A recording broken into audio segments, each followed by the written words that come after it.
This is my message for the greatest country in the world. In the light of the recent events in the United States, I felt morally obliged to shed light on a very similar chain of events that took place in my country during the 90s. The cause of those events was the same: a constantly re-emerging ultimate evil, nihilistic, non-theistic religion/cult that caused hundreds of millions of deaths in the 20th century and countless suffering. Now, proponents of that religion want to run the experiment once again, and in that experiment, you, people of America, will be lab mice. Not so long ago, I was a lab mouse of dictators in my country. That country was Yugoslavia.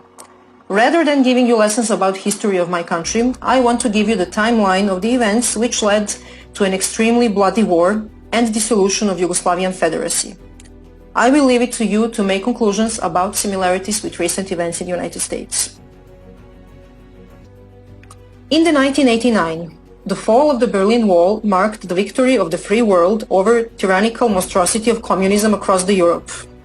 However, Yugoslav communists didn't feel like letting go of their precious powers. Since the climate in Europe was extremely anti-communist at the time, they knew they needed a new strategy, an ideology that would seduce the masses and keep the power in their hands. So they come up with a very clever idea: to rebrand the communism in Yugoslavia and to change its name into socialism. Not any type of socialism, but a very special type, the National Socialism. Sounds familiar? The playbook they used to progress with their agenda was already tested in Nazi Germany.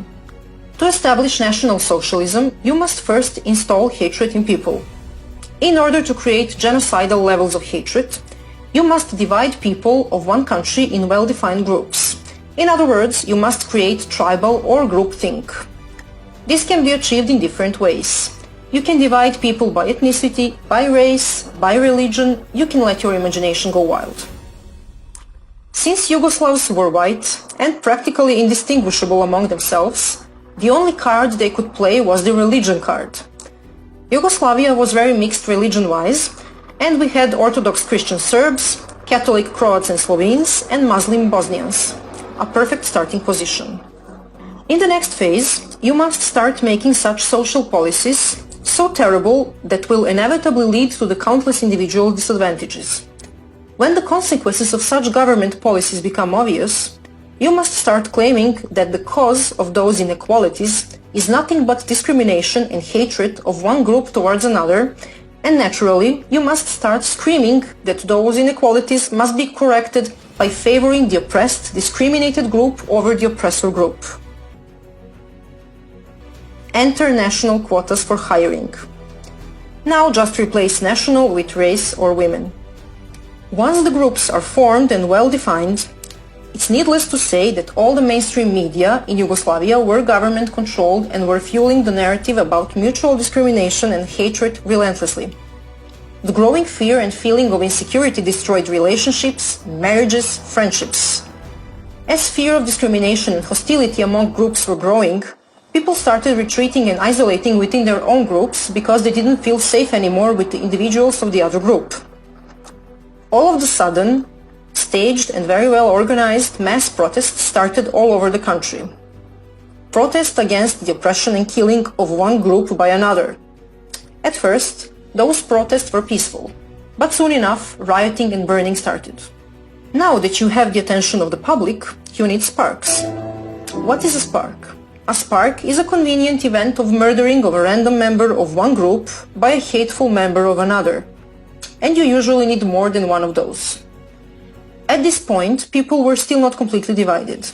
There were still reasonable people left, those who understood we are all one nation under God, and that we will not kill each other under any circumstances. They went out protesting together, singing for peace and holding their hands. But the hunger for the absolute power of socialists was stronger than our love for each other. And shootings and attacks at protesters continued. In the next phase, the tipping point with no return was reached. People started erecting barricades at the entrance of their cities, their neighborhoods, even on highways and roads. Barricades were guarded with armed civilians. Each and every attempt of the law enforcement to remove barricades and to de-escalate the situation was in vain, since they would be ambushed and killed.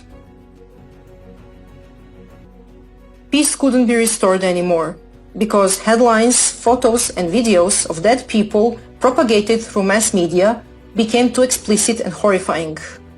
Even those hardcore idealists who believed in one nation under God, peace and love, snapped under the pressure. At that point, army was deployed to restore order, but they couldn't do much, because they were clueless about who was the perpetrator and who was the victim. Simply because there were perpetrators and victims on both sides. In the final stages, even the army was attacked during the negotiated retreat and 50 or 100 soldiers were killed. And just like that, Yugoslavia found itself in a civil war. City against city, village against village, family against family, and so on until the whole territories became cleansed of the members of the enemy group. Genocide, ethnic cleansing, relocation of hundreds of thousands of people were everyday news. It lasted 4 years. 100,000 people died. Some 500,000 were displaced. Those people lost everything. Yugoslavia was drowned in the bloods of thousands of innocent people and destroyed forever. You might wonder how we let that happen. How could we let things get so much out of control? That was because we didn't realize who were the real enemies, the enemies of the Yugoslav people as a whole.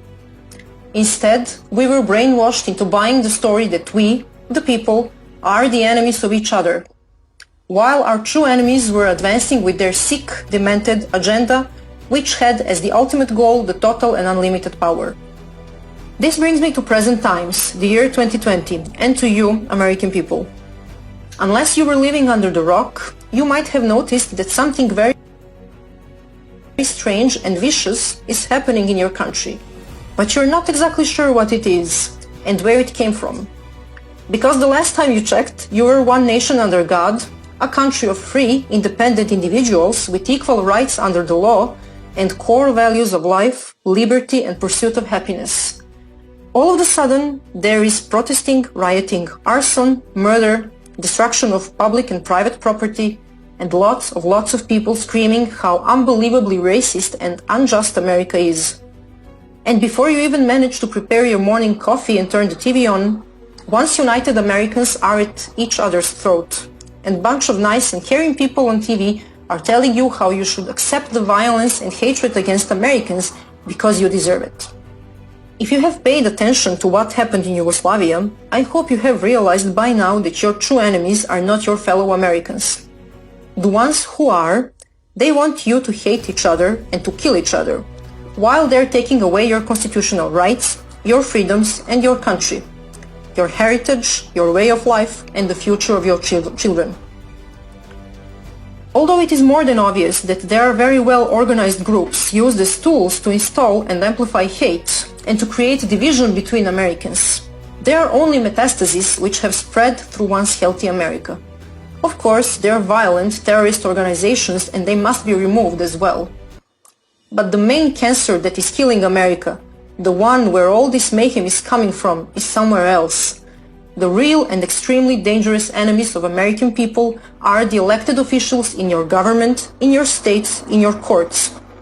Representatives, governors, mayors, judges. The ones who are pulling the ropes. The ones who hate America and American people so much that would even sacrifice the life and prosperity of their own children just to see it burn to the ground and American blood spilled. Those are really sick, demented, ideologically possessed people, and they are in high positions in the government. They are governing your states, your cities, and making decisions in your courts. You know very well who they are. You know very well what they already did to once beautiful and prosperous American states and cities. They are resentful, power and bloodthirsty. They want you and your children suffering in misery and begging them for mercy. They won't stop, no matter how much you try to appease them. Unless you, American people, stop them. You're maybe thinking this is not possible. But think again. How many of them tyrants are out there? And how many of you decent American people? What makes them think they can do whatever they want with you? That they can play you for a fool over and over again? And that they're invincible? What makes them think they're gods? morally and intellectually superior compared to you, freedom-loving Americans. Yes, you guessed it. The fact that they managed to get away with it every single time. They faced no pushback and not a single consequence for their crimes against American people. The time has come for them to pay for their treason. How you should act? First thing that you must do, stop caring whether you've been called a racist, a white supremacist, a selfish person who wants to spread the C-1984, or whatever nice name they have for you. This irrational fear of stigma, a phobia of being called a racist, has way more destructive implications than you can even imagine. Stop caring whether you'll offend anyone. Number of people offended by you practicing your First Amendment rights is directly proportional to how successful you are in that. Which means, the more offended, the merrier.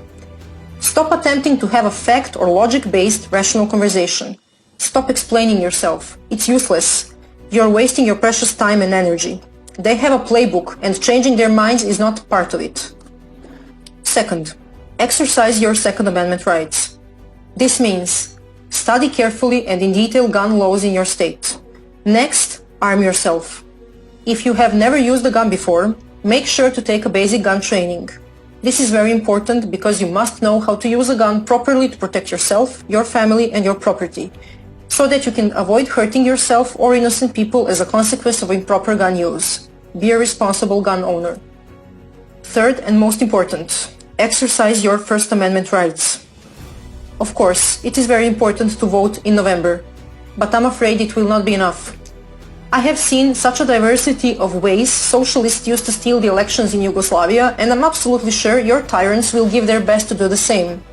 You must act now. You must go out on the streets, peacefully assemble and protest against tyranny and infringement of your God-given rights. Millions and millions of you decent American people. You must have your voices heard. You must send a very loud and a very clear message to the elected officials in the federal government and in your states that enough is enough, and that you want them to take action now against tyranny. Remind them why you voted for them and why they are elected. Remind them of their sacred duty to protect the vision of founding fathers of the United States of America. Tell them you want your constitutional rights defended and protected. Tell them you want your history preserved. Tell them you want to be able to freely exercise your rights to free speech, to be able to freely and openly show the love for your country, to be able to proudly put American flag in front of your house, and to openly show your pride of your heritage, your culture, and your nation. Tell them you stand proudly with American law enforcement and that you got their back in the same way you want them to have yours. Tell them you want to be treated as grown-up individuals who can make their own decisions. Tell them that there is no place for socialism in America. Tell them you want the traitors of American people out of their offices and out of government.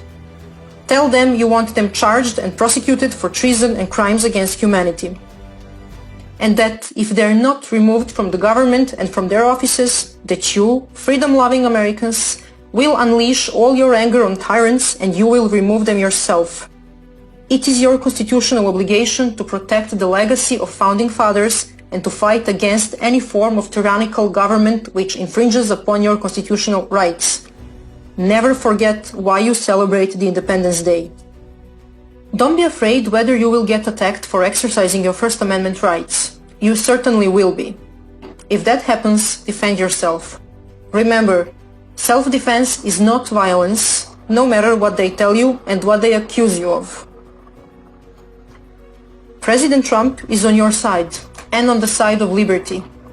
Because if he weren't, they wouldn't try this hard to sabotage him in every way possible, to make a nightmare out of his life and his presidency, and to remove him from the office. He's in their way of them getting what they want. But he cannot fight this battle alone. He's having a very hard time right now, defending your freedoms. That's why you must show him you stand tall and proud with him, united in a fight against tyranny, against hate and violence, and against the ultimate evil of socialism. You must show your open and unlimited support to his vision of draining the swamp and protecting the law and order and freedoms of American people. You must understand that, besides being a gatekeeper of free America, President Trump is also a gatekeeper of the free world. This means that if we, free people of the world, lose America, we will lose the world as well. You must not make the same mistakes us Yugoslavs made, because the only casualties of our mistakes were ourselves. This is different because now the future of the whole free world is in your hands. Having all that said, I hope you will go out on 4th of July in tens of millions and celebrate Independence Day with your president as you should, as free Americans. God bless President Trump, and God bless America.